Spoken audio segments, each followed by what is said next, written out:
Hello friends, आज हम लोग पढ़ेंगे सुपर टेट सहायक अध्यापक प्राथमिक स्तर का जो भाषा हिंदी है, यूथ पब्लिकेशन बुक, वो आज हम पढ़ेंगे। इसमें पहला अध्याय है हिंदी वर्णमाला। हिंदी वर्णमाला में पढ़ेंगे आज वर्ण का स्वरूप। वर्ण उस मूल ध्वनि को कहते हैं जिनका खंड न हो, जैसे पानी शब्द की दो ध्वनियाँ हैं, पा और नी। इनके चार खंड किए जा सकते हैं, इसलिए ये मूल ध्वनियाँ या वर्ण या अक्षर हैं।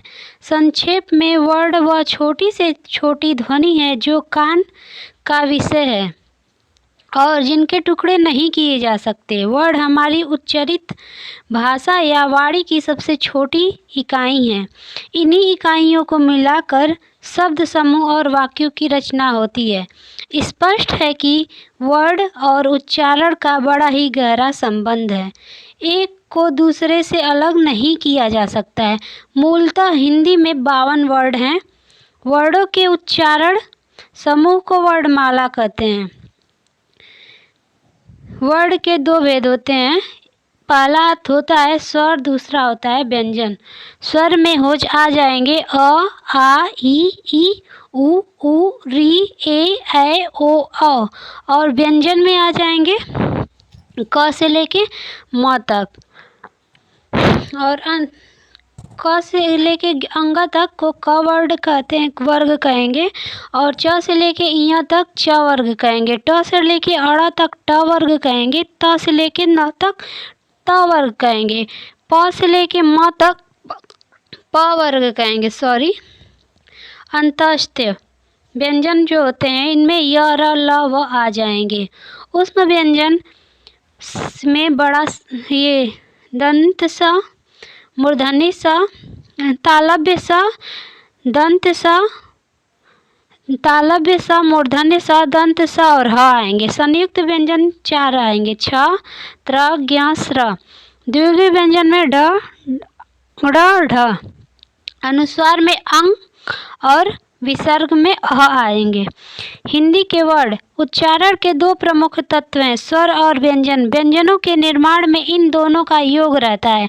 हिंदी के स्वर वर्ण। स्वर उन वर्णों को कहते हैं जिनका उच्चारण बिना अवरोध अथवा विघ्न बाधा के होता है। इनके उच्चारण में किसी दूसरे वर्ण की सहायता नहीं ली जाती। ये सभी स्वतंत्र हैं। हिंदी में स्वर वर्णों की संख्या 11 है, जिनका वर्गीकरण इस प्रकार है।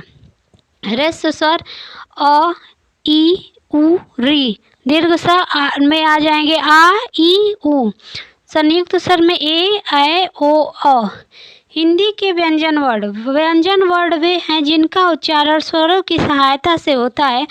प्रत्येक व्यंजन के उच्चारण में अ की ध्वनि छिपी रहती है। अ के बिना व्यंजन का उच्चारण संभव नहीं है। जैसे कि क है तो इसमें आधा क है और अ है।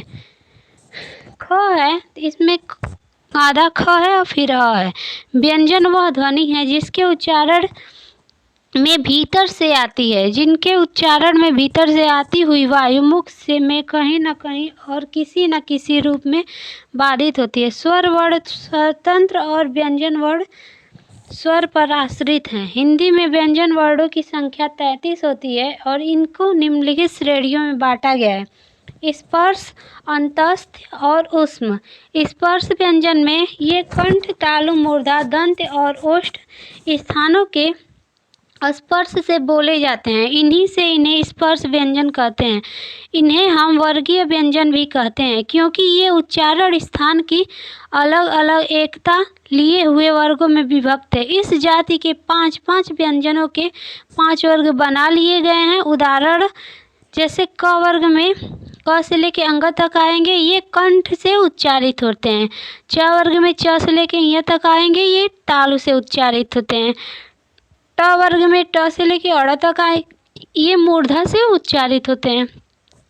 त वर्ग में त से लेके न तक आएंगे, ये दंत से उच्चारित होते हैं। और प वर्ग में प से लेके म तक आएंगे, ये ओष्ठ से उच्चारित होते हैं। स्पर्श व्यंजन इसको क से लेके म तक को कहा जाता है। अब आइए अंतस्थ व्यंजन के बारे में चर्चा कर लेते हैं। तो अंतस्थ व्यंजन जो होते हैं 4 होते हैं, य, र, ल, व।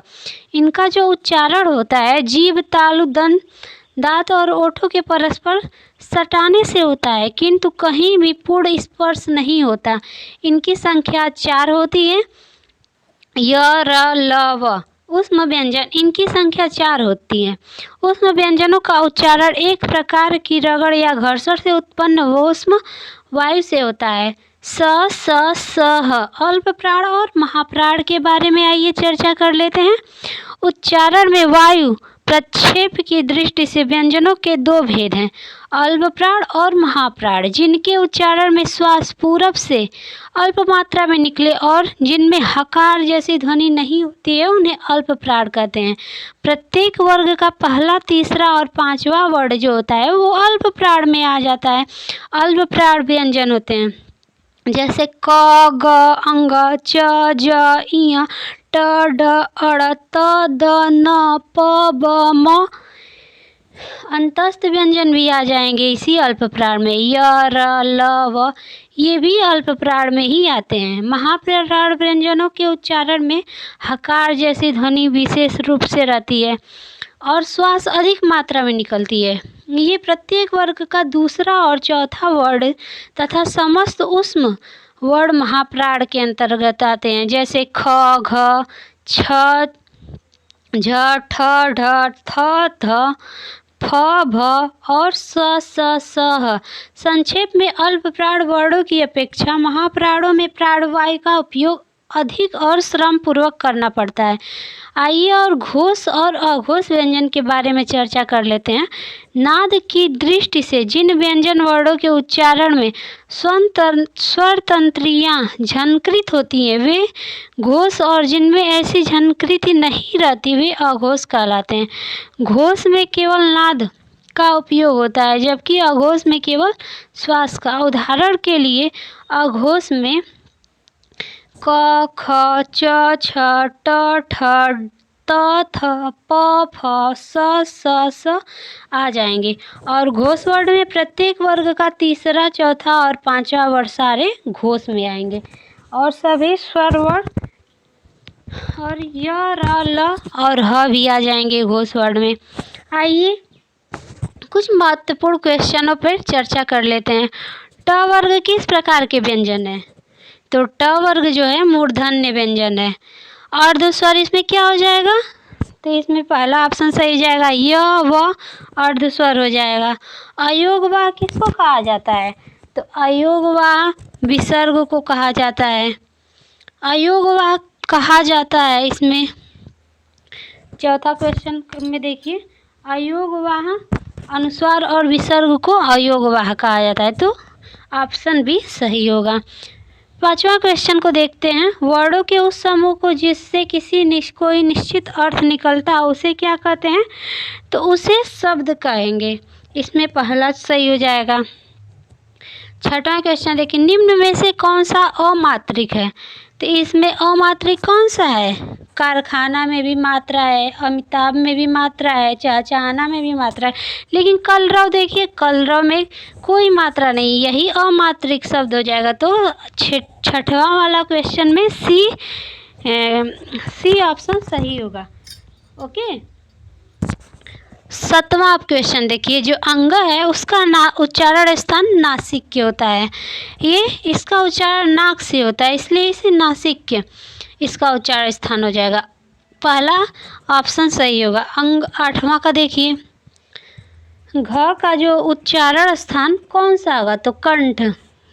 तो घ का उच्चारण स्थान कंठ होता है, तो इसमें बी वाला सही हो जाएगा। 9वां देखिए, छ वर्ड का किसके योग से बना है? तो जो छतरी वाला छ है वो आधा क और षटकोण वाला स से मिलके बना हुआ है, तो इसलिए ये संयुक्त व्यंजन भी इसको कहते हैं, इसलिए 9वां का ए ऑप्शन सही हो जाएगा। 10वां क्वेश्चन देखिए, संकर शब्द किसे कहते हैं? तो संकर शब्द वे होते हैं जो 2 भाषाओं के शब्दों से मिलकर बना हुआ शब्द होता है उसे संकर शब्द कहते हैं। तो इसमें डी वाला ऑप्शन सही हो जाएगा। 11वां क्वेश्चन देखिए। 11वां, निम्नलिखित में से कौन सा दंत वर्ड है? तो दंत वर्ड कौन सा हो जाएगा? तो अभी बताए थे जो त वर्ग होता है उसे दंत वर्ड कहते हैं। तो ये सी वाला ऑप्शन सही हो जाएगा। हिंदी शब्दकोश में पहले आने वाला शब्द है, तो कौन सा शब्द पहले आता है? तो पहला वक्त, इसमें पहला वाला ऑप्शन सही हो जाएगा। हिंदी शब्दकोश में जो अंग है किस वर्ड से पहले आता है? तो अ के पहले आता है, तो इसमें अ वाला ऑप्शन बी सही हो जाएगा। चौथा क्वेश्चन देखिए, कौन सा व्यंजन त वर्ड का नहीं है? त वर्ड का कौन सा नहीं है? तो इसमें जो म है वो त वर्ड का नहीं है, तो प वर्ग का है, तो इसमें ऑप्शन बी सही हो जाएगा। भिन्न भिन्न स्वरों के मेल से जो स्वर उत्पन्न होता है उसको क्या कहते हैं? तो उसको संयुक्त स्वर कहते हैं, तो इसमें पहला ऑप्शन सही हो जाएगा। आइए 16 नंबर का क्वेश्चन देख लेते हैं। कौन वर्ड घोष नहीं है? तो घोष कौन सा नहीं है इसमें? छ घोष वर्ड नहीं है, ये सघोष है, ये अघोष है। किस 17 वाला क्वेश्चन अब देखिए, किस शब्द में री स्वर नहीं है? तो री स्वर किस में नहीं है? तो रिवाज में, देखिए रिवाज में नहीं है ना, तो यही रिवाज वाला डी ऑप्शन सही हो जाएगा। 18वां वाला देखिए, किन ध्वनियों के अनुस्वार कहा जाता है? किन ध्वनियों के अनुस्वार कहा जाता है? तो स्वर के बाद आने वाली नासिक के ध्वनियों को अनुस्वार कहा जाता है, तो इसमें पहला ऑप्शन सही है। थ किस वर्ग का व्यंजन है? तो थ किस वर्ग का व्यंजन है? तो दंत का हो जाएगा, तो दंत का होता है, तो इसमें सी वाला ऑप्शन सही हो जाएगा। 20वां क्वेश्चन देखिए, हिंदी भाषा में वे ध्वनियाँ कौन सी है जो स्वतंत्र रूप से बोली या फिर लिखी जाती हैं? तो जो स्वतंत्र रूप से बोली या लिखी जाती हैं उसको स्वतंत्र स्वर कहते हैं, इसमें पहला ऑप्शन सही हो जाएगा। आइए अगला क्वेश्चन देखते हैं, जो 21वां नंबर है। त्रि की ध्वनियाँ क्या हैं? तो त्रि की ध्वनियाँ हो जाएगा त री, त प्लस री, तो त्रि हो जाएगा, तो इसमें पहला ऑप्शन सही हो जाएगा। 22वां क्वेश्चन देखिए, निम्न में से कौन सा घोष वर्ड है? तो सघोष कौन सा हो जाएगा? अ, तो इसमें पहला हो जाएगा। 23वां क्वेश्चन देखिए, शब्दकोश में निम्न में से कौन सर्वप्रथम आने वाला शब्द है?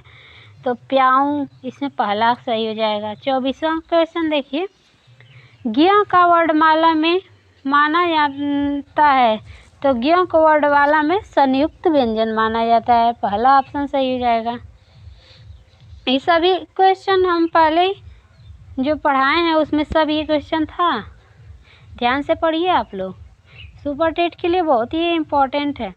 25वां नंबर देखिए, निम्न में से कौन सा वर्ड स्पर्श संघर्षी है? तो स्पर्श संघर्षी जो होता है झ आ जाएगा, इसमें पहला ऑप्शन सही हो जाएगा।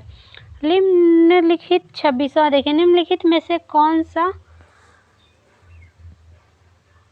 प्रकंपित वर्ड है? तो प्रकंपित वर्ड र होता है, तो इसमें पहला ऑप्शन सही हो जाएगा। 27वां देखिए, मुखावहों के निकट आने से संघर्ष के पश्चात प्रकट होने वाली ध्वनि कौन सी है? तो उष्म हो जाएगी, इसमें डी ऑप्शन सही हो जाएगा। 28वां देखिए, ख है, ख क्या है? तो ख एक अघोष व्यंजन है, तो इसमें पहला ऑप्शन सही हो जाएगा। उष्म व्यंजन वर्ड है, उष्म व्यंजन क्या हो जाएगा इसमें? तो स जो है ऑप्शन डी, ये उष्म व्यंजन हो जाएगा। अंत्य और विदेश शब्द में क्रमशः प्रत्यय का शुद्ध विकल्प कौन सा है? तो इसमें से कोई नहीं, अर्थात तो डी वाला ऑप्शन सही हो जाएगा। निम्न में से कौन सा महाप्राण है? तो जो थ है वो महाप्राण है, तो इसमें सी वाला ऑप्शन सही हो जाएगा। आइए दूसरे अध्याय को पढ़ते हैं, विराम चिन्ह। विराम का क्या अर्थ होता है? ठहराव। विराम का अर्थ होता है ठहराव या फिर रुकना। तो जिस तरह हम काम करते हैं तो समय काम करते समय बीच बीच में रुकते हैं ना और फिर आगे बढ़ते हैं, वैसे ही लेखन में भी विराम की आवश्यकता होती है। अतः पाठक के मनोविज्ञान को ध्यान में रखते हुए भाषा में विरामों का उपयोग आवश्यक है। श्री कामता प्रसाद गुरु ने विराम चिन्हों को अंग्रेजी से लिया हुआ मानते हैं। वे पूर्ण विराम को छोड़ से सभी विराम को अंग्रेजी से संबद्ध करते हैं। विराम चिन्हों के भेद को आइए जान लेते हैं। जो प्रसिद्ध व्याकरण कामता प्रसाद गुरु ने विराम चिन्हों की संख्या 20 बताए हैं और ये क्रमशः हैं। पहला अल्प प्राण, देखते भी रहिएगा कैसा चिन्ह है। अल्प प्राण अल्प विराम का चिन्ह ऐसे होता है। दूसरा में देखिए अर्ध विराम, ये अर्ध विराम का चिन्ह है। ये तीसरा देखिए पूर्ण विराम, ये पूर्ण विराम का चिन्ह है। चौथा प्रश्नवाचक चिन्ह, जो प्रश्नवाचक चिन्ह होता है ना वो क्वेश्चन मार्क, ये देखिए वो है। पांचवा आश्चर्य चिन्ह या फिर इसको विस्मयादि बोधक चिन्ह भी कहते हैं, एक्सक्लेमेटरी इंग्लिश में बोला जाता है। छठवां देखिए निर्देशन चिन्ह या फिर इसको डैश भी बोला जाता है। सातवां देखिए कोष्टक, कोष्टक छोटा होता है, महिला होता है, बड़ा होता है, ये कोष्टक चिन्ह है। ठीक है, आइए आठवां देखते हैं अवतरण चिन्ह या फिर उद्धरण चिन्ह, ये ऐसे होता है। नौवां उपविराम या फिर अपूर्ण विराम, इसे कामता प्रसाद गुरु विसर्ग के समकक्ष बताकर मान्यता देने की बात करते हैं। विवरण चिन्ह 10वां में देखिए विवरण चिन्ह ऐसे होता है। पुनरुक्ति सूचक चिन्ह 11वां देखिए लाघव चिन्ह, ये 13वां देखिए लोप चिन्ह, चिन्ह को भी देखते जाइएगा आप लोग। 14वां योजक चिन्ह, 15वां दीर्घ उच्चारण चिन्ह, 16वां पाद चिन्ह, 17वां हंस पद चिन्ह या इसको त्रुटि चिन्ह भी कहते हैं। 18वां टीका सूचक, 19वां तुल्यता सूचक, 20वां समाप्ति सूचक। आइए कुछ महत्वपूर्ण प्रश्नों को देख लेते हैं और चर्चा कर लेते हैं। आकाश पाताल के बीच लगने वाला चिन्ह कौन सा होता है? तो आकाश पाताल के बीच लगने वाला जो योजक चिन्ह होता है, इसमें सी वाला ऑप्शन सही है। निम्नलिखित वाक्य में एक विराम चिन्ह का लोप है, वह विराम चिन्ह कौन सा है? तो आप एक ऐसे मनुष्य की खोज कराइए जिसने कभी दुख का नाम न सुना हो। तो इसमें कौन सा चिन्ह का प्रयोग होगा? तो इसमें पूर्ण विराम का होगा। तो इसमें डी वाला ऑप्शन सही है। गौरव गाथा, इन दोनों शब्दों के बीच में कौन सा चिन्ह लगा हुआ है? तो योजक चिन्ह लगा हुआ है। किसके कथन को उद्धृत करते समय किस विराम चिन्ह का प्रयोग किया जाता है? तो किसी के कथन को उद्धृत करते समय अवतरण का उद्धरण चिन्ह का प्रयोग किया जाता है। सही विराम चिन्हों वाला वाक्य है, जो पत्र आज आया है कहाँ है? इसमें पहला वाला ऑप्शन सही हो जाएगा। विराम चिन्ह, ये कौन सा विराम चिन्ह है? तो ये अर्ध विराम चिन्ह है, अभी पढ़ा है ना, वही है। 7वां देखिए किसी कठिन शब्द को स्पष्ट करने के लिए किस विराम चिन्ह का प्रयोग होता है? तो कोष्टक का। इसमें सी वाला ऑप्शन सही हो जाएगा। आइए अध्याय 2 पढ़ते हैं, संज्ञा से अव्यय तक। तो आइए संज्ञा के बारे में जान लेते हैं। संज्ञा किसको कहते हैं? तो संज्ञा की परिभाषा जानेंगे पहले। संज्ञा को नाम भी कहते हैं। किसी प्राणी, वस्तु, स्थान, भाव आदि का नाम ही उसकी संज्ञा कही जाती है। दूसरे शब्दों में किसी का नाम ही उसकी संज्ञा है तथा इस नाम से ही उसे पहचाना जाता है। संज्ञा न हो तो पहचान अधूरी है और भाषा का प्रयोग भी बिना संज्ञा के संभव नहीं है। संज्ञा के प्रकार के बारे में आइए जान लेते हैं। तो संज्ञा 5 प्रकार की होती है। पहला व्यक्तिवाचक संज्ञा, दूसरा जातिवाचक संज्ञा, तीसरा द्रव्यवाचक संज्ञा, चौथा समूहवाचक संज्ञा, 5वां भाववाचक संज्ञा। आइए अब इसके बारे में थोड़ा एक्सप्लेन करके आपको समझा दे। पहला व्यक्तिवाचक संज्ञा, तो जो शब्द किसी एक व्यक्ति, स्थान या वस्तु का बोध कराती है, जैसे राम, गंगा, पटना आदि, ये सब क्या है? व्यक्तिवाचक संज्ञा में आ जाएंगे। दूसरा देखिए जातिवाचक संज्ञा। जातिवाचक संज्ञा जो संज्ञा शब्द किसी एक ही प्रकार की वस्तु या जाति समूह का बोध कराती है फिर जातिवाचक संज्ञा कही जाती है। जैसे नदी, पर्वत, लड़की आदि, ये सब जातिवाचक संज्ञा है। नोट में देख लीजिए, जो नदी है ये जातिवाचक संज्ञा है क्योंकि यह सभी नदियों का बोध कराती है, किंतु गंगा है वो एक विशेष नदी है, नदी का नाम है, इसलिए गंगा जो होती है एक व्यक्तिवाचक संज्ञा है। ओके, आइए तीसरा नंबर की संज्ञा को जान लेते हैं। तीसरा, द्रव्यवाचक संज्ञा। जिस संज्ञा से शब्द से उस सामग्री या पदार्थ का बोध होता है उसे, जिससे कोई वस्तु बनी है, जिससे सोना, चांदी, तांबा, लोहा, ऊन आदि, ये सब द्रव्यवाचक संज्ञा हो जाएगी। समूहवाचक संज्ञा। जो संज्ञा शब्द किसी एक व्यक्ति का वाचक न होकर के समूह या समुदाय के वाचक हैं, जैसे वर्ग, टीम, सभा, समिति, आयोग, परिवार, पुलिस, सेना आदि, ये सब समूहवाचक संज्ञा के श्रेणी में आएंगे। पांचवा ये देख लेते हैं, भाववाचक संज्ञा। भाववाचक संज्ञा में क्या आ जाएगा? किसी भाव, गुण, दशा आदि का ज्ञान कराने वाले शब्द भाववाचक संज्ञा होते हैं, जैसे क्रोध, मिठास, यौवन, कालिमा आदि। भाववाचक संज्ञाओं का निर्माण जातिवाचक संज्ञा शब्दों से, सर्वनाम से, विशेषण से तथा अव्यय से किया जाता है। जैसे जातिवाचक संज्ञा से भाववाचक संज्ञा बनाना, आइए जान लेते हैं। पुरुष जातिवाचक संज्ञा है ना, इसका भाववाचक पुरुषत्व बन जाएगा। नारी जातिवाचक संज्ञा है, इसका नारीत्व बन जाएगा। गुरु जातिवाचक संज्ञा है ना, इसका गुरुत्व बन जाएगा। आइए कुछ सर्वनाम से भी भाववाचक संज्ञा बनाना सीख लेते हैं। जैसे अपना क्या है? सर्वनाम है, तो सर्वनाम से भाववाचक संज्ञा को बनाएंगे तो अपनत्व हो जाएगा या फिर अपनापन हो जाएगा। मम मतलब क्या होता है? अपना, या फिर ये क्या है? मम सर्वनाम है तो मम का ममत्व हो जाएगा। निज सर्वनाम है तो निजत्व हो जाएगा। ऐसे ही कुछ विशेषण शब्द से भी भाववाचक संज्ञा बनाना सीखेंगे। जैसे सुंदर विशेषण है ना, तो सुंदरता हो जाएगा या फिर सौंदर्य हो जाएगा। ये क्या है? भाववाचक संज्ञा है।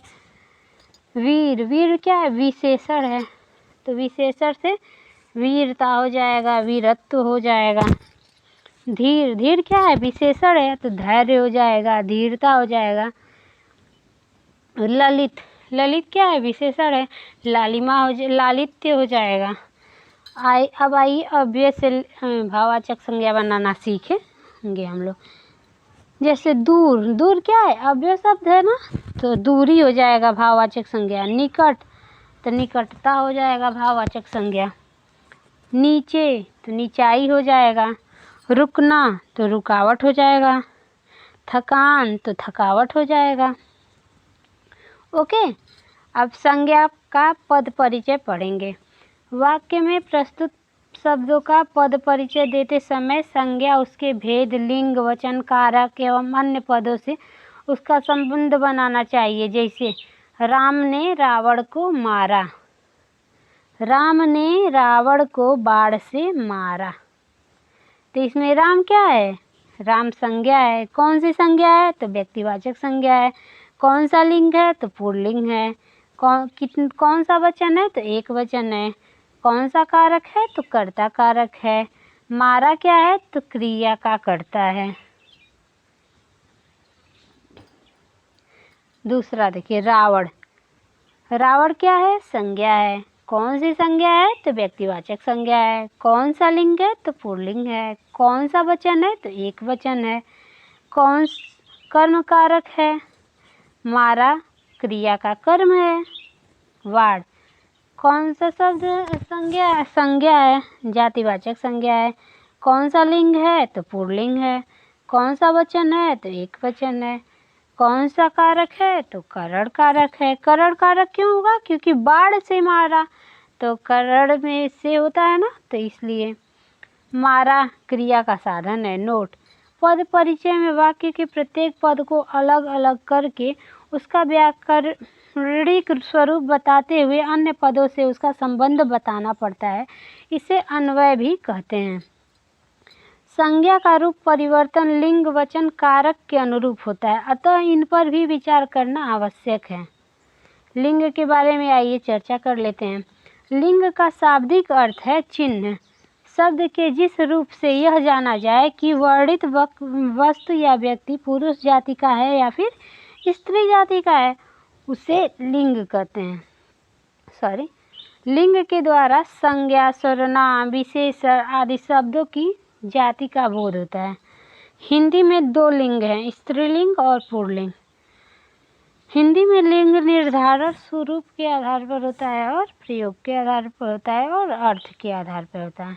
तो रूप के आधार पर आइए चर्चा कर लेते हैं। रूप के आधार पर लिंग निर्णय का तात्पर्य है शब्द की व्याकरणिक बनावट, शब्द की रचना में किन प्रत्ययों का प्रयोग हुआ है तथा शब्दांत में कौन सा स्वर है, इसे आधार बनाकर शब्द के लिंग का निर्धारण किया जाता है। जैसे पुल्लिंग, पुल्लिंग शब्द आकारांत शब्द प्राय पुल्लिंग होते हैं, जैसे राम, सूर्य, क्रोध, समुद्र, चीता, घोड़ा, घड़ा, गधा आदि। दूसरा, भाववाचक संज्ञाएं वे भाववाचक संज्ञाएं जिनके अंत में तत्व व यह होता है, वे प्राय पुल्लिंग भाववाचक संज्ञाएं होते हैं, जैसे गुरुत्व, गौरव, शौर्य आदि।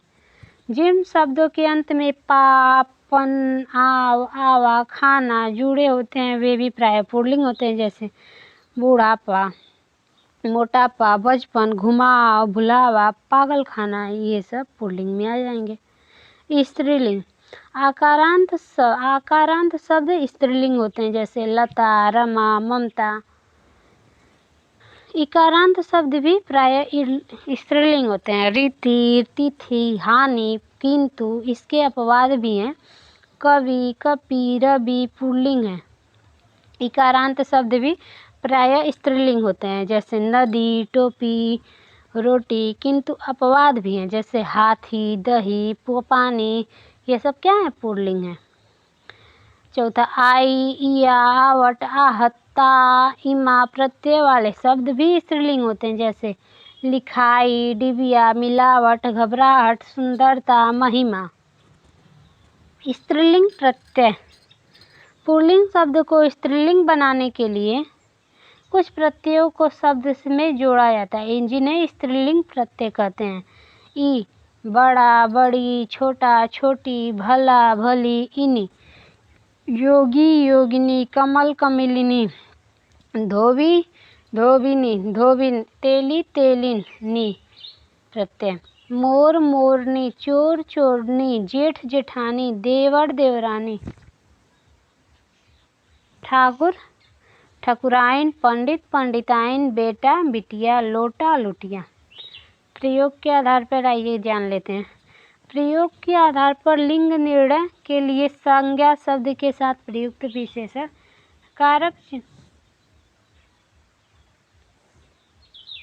कारक चिन्ह एवं क्रिया को आधार बनाया जा सकता है, जैसे अच्छा लड़का, अच्छा लड़की, लड़का पुल्लिंग, लड़की स्त्रीलिंग। राम की पुस्तक, राम का चाकू, पुस्तक स्त्रीलिंग है, चाकू पुल्लिंग है। राम ने रोटी खाई, रोटी स्त्रीलिंग है, क्रिया स्त्रीलिंग है। राम ने आम खाया, आम पुल्लिंग है तो क्रिया भी पुल्लिंग हो गया। अर्थ के आधार पर आइए देख लेते हैं। कुछ शब्द अर्थ की दृष्टि से तो समान होते हैं, होते हुए भी लिंग की दृष्टि से भिन्न होते, उनका उचित शब्द सम्यक प्रयोग करना चाहिए। जैसे कवि पुल्लिंग हो जाएगा तो कवित्री हो जाएगा, विद्वान का विदुषी हो जाएगा, नेता का नेत्री हो जाएगा, महान का महती हो जाएगा, साधु का साध्वी हो जाएगा, लेखक का लेखिका हो जाएगा।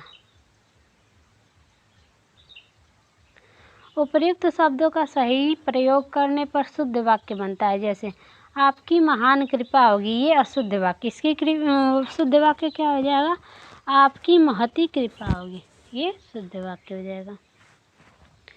दूसरा, वह एक विद्वान लेखिका है, ये अशुद्ध हो जाएगा, तो इसका एक शुद्ध वाक्य क्या है, वह एक विदुषी लेखिका है, ये शुद्ध। वाक्य रचना में लिंग संबंधी अनेक अशुद्धियाँ होती हैं। सजग एवं सचेत रहकर इन अशुद्धियों का निराकरण हो सकता है। वचन परिभाषा का अभिप्राय संख्या से है। विकारी शब्दों के जिस रूप से उनकी संख्या एक या अनेक का बोध होता है उसे वचन कहते हैं। हिंदी में वचन केवल दो प्रकार के होते हैं। एक होता है एक वचन, एक होता है दूसरा होता है बहुवचन। एक वचन शब्द से जिस रूप से एक वस्तु या एक पदार्थ का ज्ञान होता है उसे एक वचन कहते हैं, जैसे बालक, घोड़ा, किताब, मेज आदि। बहुवचन शब्द के जिस रूप से अनेक वस्तुएं या पदार्थों का ज्ञान होता है उसे बहुवचन कहते हैं, जैसे बालकों, घोड़ों, किताबों, मेजों आदि। बहुवचन बनाने में प्रयुक्त प्रत्यय जैसे ए है, आकारांत पुल्लिंग तद्भव संज्ञाओं में अंतिम आ के स्थान पर ए कर देने से भी बहुवचन बन जाता है। जैसे घोड़ा है ना, तो इसमें लास्ट में ए लगा देंगे तो घोड़े बन जाएगा तो बहुवचन। लड़का है तो लड़के हो जाएगा बहुवचन। गधा है तो गधे हो जाएगा। ए आकारांत एवं आकारांत स्त्रीलिंग शब्दों में ए जोड़ने पर वे बहुवचन बन जाते हैं, जैसे पुस्तक, पुस्तकें, बात, बातें, सड़क, सड़कें, गाय, गायें, लेखिका, लेखिकाएं, माता, माताएं। या इकारांत स्त्रीलिंग शब्दों से जुड़कर उसे बहुवचन बना देता है, जैसे जाति, जातियाँ, रीति, रीतियाँ, नदी, नदियाँ, लड़की, लड़कियाँ। ओ का प्रयोग करके भी बहुवचन बनाया जाता है, जैसे कथा, कथाओं, साधु, साधुओं, माता, माताओं, बहन, बहनों। कभी कभी तो कुछ शब्द भी बहुवचन बनाने के लिए जोड़े जाते हैं, जैसे वृंद जोड़ा जाएगा, जैसे मुनि वृंद हो जाएगा, जन वृद्ध जन हो जाएगा, युवजन हो जाएगा, गण कृषक गण हो जाएगा, वर्ग छात्र वर्ग हो जाएगा, नेता लोग हो जाएगा, नेता लोग आदि। वाक्य में वचन संबंधी अनेक अशुद्धियाँ होती हैं जिनका निराकरण करना आवश्यक है। कुछ शब्द जो होते हैं सदैव बहुवचन में प्रयुक्त होते हैं, जैसे प्राण, दर्शन, आंसू, होश, बाल, हस्ताक्षर। ये सभी हमेशा बहुवचन में होते हैं। और कुछ शब्द हमेशा एक वचन में होते हैं, जैसे माल, जनता, सामान, सामग्री, सोना। ये सब क्या है? एक वचन है। आदरणीय व्यक्ति के लिए बहुवचन का प्रयोग किया जाता है, जैसे कि पिताजी आ रहे हैं, तुलसी श्रेष्ठ कवि थे, आप क्या चाहते हैं। अनेकों शब्द का प्रयोग गलत है। एक का बहुवचन अनेक, अतः अनेकों का प्रयोग अशुद्ध माना जाता है। वहाँ अनेकों लोग आए थे, ये अशुद्ध होगा। क्या हो जाएगा इसका शुद्ध वाक्य? तो वहाँ अनेक लोग आए थे, अनेक लोग थे। ओके। दूसरा, बाग में अनेकों वृक्ष थे, तो बाग में अनेक वृक्ष थे, ये शुद्ध हो जाएगा। कारक के बारे में आइए चर्चा कर लेते हैं। तो कारक किसको कहते हैं, आइए उसकी परिभाषा को जान लेते हैं।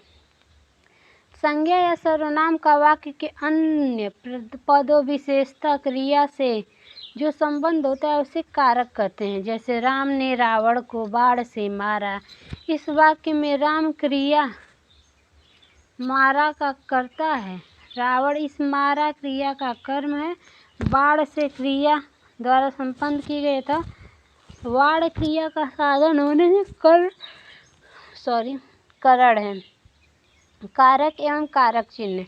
हिंदी में कारकों की संख्या 8 मानी गई है। इन कारकों के नाम एवं उनके कारक चिन्हों का विवरण इस प्रकार है, आइए देख लेते हैं। कारक और कारक चिन्ह।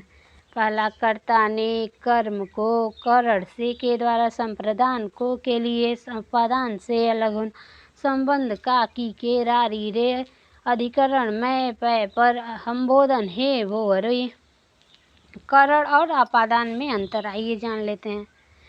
करण और अपादान दोनों कारकों में से चिन्ह का प्रयोग होता है, किंतु दोनों में मूलभूत अंतर होता है। करण क्रिया का साधन या उपकरण है। कर्ता कार्य संपन्न करने के लिए उस उपकरण या साधन का प्रयोग करता है, उसे करण का कहते हैं। जैसे मैं कलम से लिखता हूँ, मैं कलम से लिखता हूँ।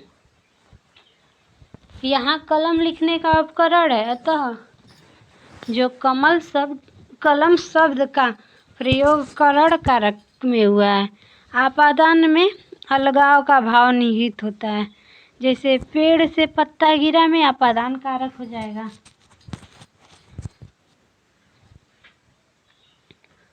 आपादान कारक पेड़ में है, पत्ते में नहीं। जो अलग हुआ है उसमें आपादान कारक नहीं माना जाता है, अपितु जहाँ से अलग हुआ है उसमें आपादान कारक होता है। पेड़ तो अपनी जगह पर स्थित है, पत्ता अलग हो गया, अतः ध्रुव स्थिर वस्तु में आपादान होगा। ये एक अन्य उदाहरण है। वह गांव से चला आया, यहाँ गांव में आपादान कारक है। कारकों की पहचान कैसे करेंगे, आइए जान लेते हैं।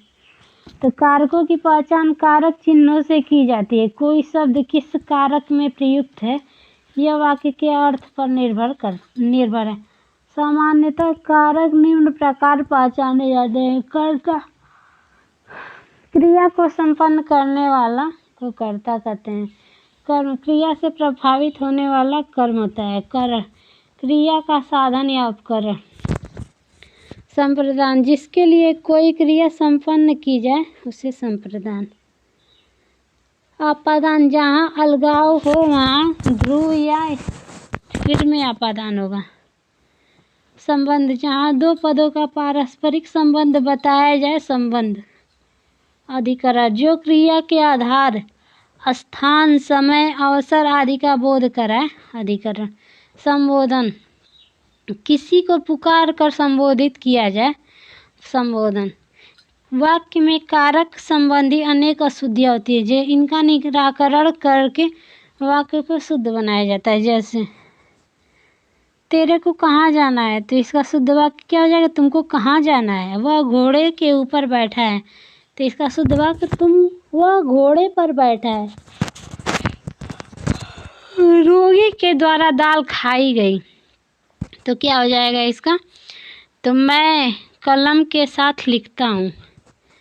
मैं कलम से लिखता हूँ। मुझे कहा गया था, तो इसका क्या हो जाएगा, मुझसे कहा गया था।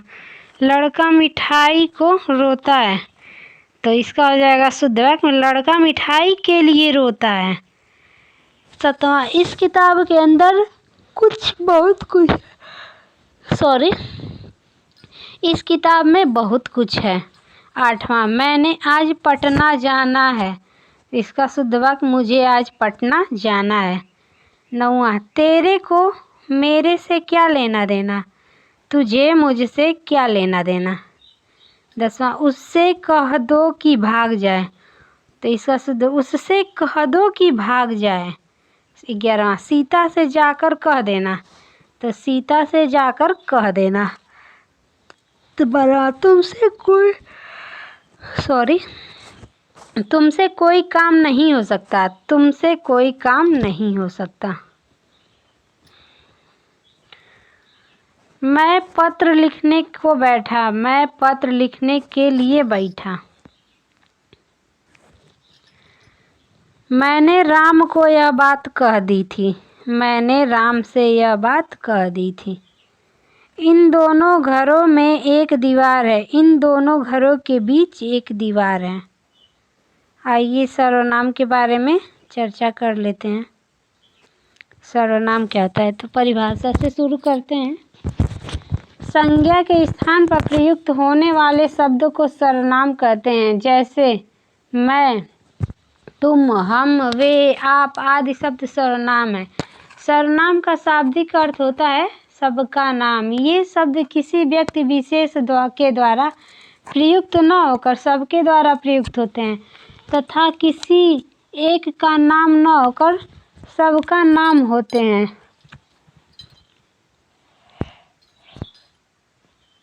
मैं किसी एक नाम का न होकर सबका नाम अर्थात सर्वनाम। सर्वनाम के कुल 6 भेद होते हैं। पहला पुरुषवाचक सर्वनाम, दूसरा निश्चयवाचक सर्वनाम, तीसरा अनिश्चयवाचक सर्वनाम, चौथा संबंधवाचक सर्वनाम, पांचवा प्रश्नवाचक सर्वनाम, छठवां निजवाचक सर्वनाम।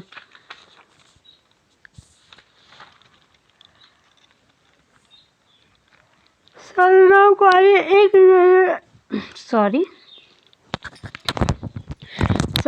को आइए एक नज़र में जान लेते हैं। जो पुरुषवाचक सर्वनाम होता है इसमें उत्तम पुरुष होता है, उसमें मैं हम आ जाएगा। मध्यम पुरुष तू तुम आप आ जाएगा। तीसरा अन्य पुरुष वह ये वे यह ये आ जाएगा। निश्चयवाचक निकटवर्ती के लिए यह ये आएगा। दूरवर्ती के लिए वह वे आ जाएंगे। अनिश्चयवाचक सर्वनाम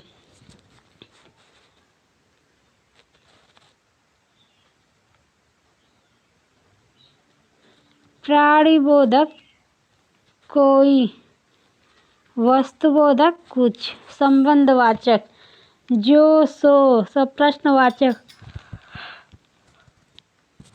प्राणिबोधक के लिए कौन, वस्तुबोधक के लिए क्या, निजवाचक आप। पुरुषवाचक सर्वनाम पुरुषवाचक 3 प्रकार के होते हैं, उत्तम पुरुष, मध्यम पुरुष एवं अन्य पुरुष। उत्तम पुरुष में मैं, हम, मैंने, हमने, मेरा, हमारा, मुझे, मुझको।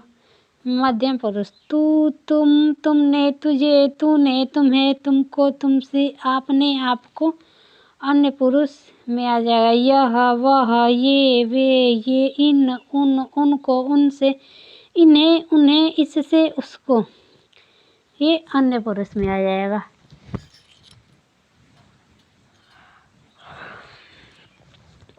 निश्चयवाचक निकट या दूर के व्यक्तियों या वस्तुओं का निश्चयात्मक संकेत जिन शब्दों से होता है उन्हें निश्चयवाचक सर्वनाम कहते हैं। जैसे यह, वह, ये, वे।